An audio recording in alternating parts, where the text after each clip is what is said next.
magandang hapon sa inyo mga kabarkada at katropa na nanonood sa kani-kanilang tahanan ngayon. At syempre partner, binabati din natin ang ating studio audience na mula pa sa Hagonoy, Bulacan ang St. Anne's Catholic High School. Naku Ralph, alam mo ba excited na talaga ako? Talaga? Bakit naman? Ano ka ba? Alam ko namang nasasabi ka na din eh. Dahil ngayon ang pilot episode ng pinakabagong talk show ng Star Vision Productions.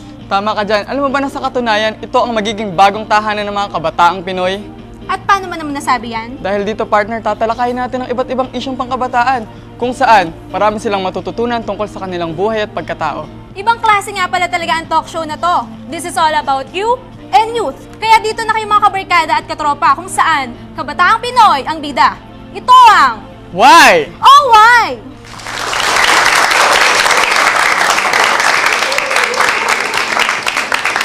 Partner Wilma, ano ba ang una nating topic sa ating unang episode?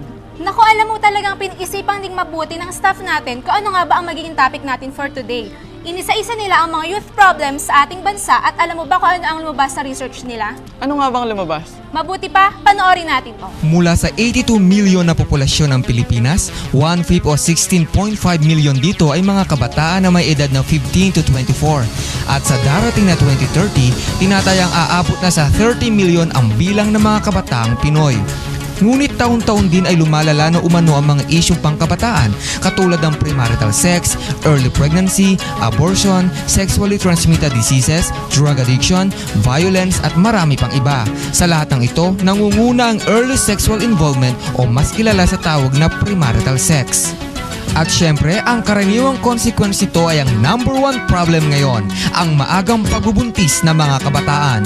Ayon sa 2002 Young Adult Fertility and Sexuality Study, 23% ng mga kabataan ay nag-engage na sa PMS at 30% ng mga kababaihan mula 15 to 19 years old ay mayroon ng anak. Katunayan, ayon sa survey, tinatayang 238,000 o 12% ng mga babies ay ipinapanganak taon-taon ng mga teenage mothers. Actually, as of now, yung youths having premarital sex, ever having premarital sex is at 23.2%.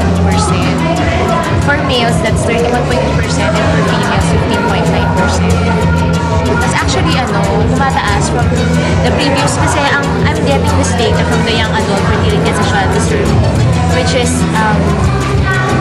was done in 2002 and released in 2023. Dahil dito, malaki ang nagiging epekto nito sa mga batang ina at ama sa lahat ng aspeto ng kanyang katauhan. Iba na talaga ang panahon ngayon. Pati mga bata, hindi na bata kung mag-isip at umasta. Kanina lang, may gatas pa sa labi, malingat ka lang ay mga tatay at nanay na pala. Masyado na nga bang agresibo ang mga kabataang Pinoy ngayon? Paano nga ba nag-iiba ang buhay ng isang young mommy at young daddy? Alamin natin yan sa ating kwentuhan ngayong hapon. Kaya dito na kayo mga kabarkada kung saan kabataang Pinoy ang bida. Ako partner, very interesting para talaga ng topic natin ngayon. Pero bakit nga kaya nangyayari to sa mga kabataan? Nagiging mapusok na kaya sila, kaya't nagiging magulang sila at their early age? Kaya naman ang episode title natin for today ay Young Mommy, Young Daddy.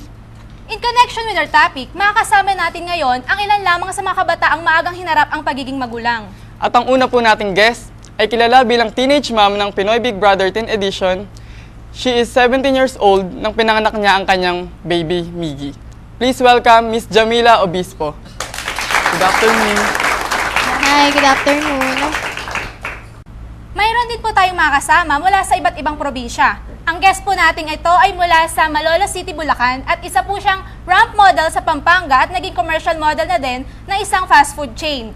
Ngayon po ay 18 years old siya at kapapanganak lamang po ng kanyang girlfriend na si Luz sa kanyang baby Felicity May na ngayon ay 2 months old. Please welcome John Paulo Wen.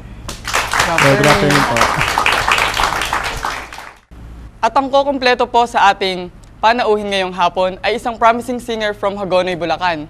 Marami sa mga kaibigan niya ang nagulat nang mabuntis siya at the age of 17. Please welcome Miss Emily Romulo. Good afternoon po. At para mas lalo pa nating maunawaan ng mabuti ang pinagdadaanan ng ating guest ngayong hapon, may inibitahan din po tayo na mula sa isang youth organization. Walang iba kundi ang president and founder ng Advocates for Youth, Miss Cindy Harabata.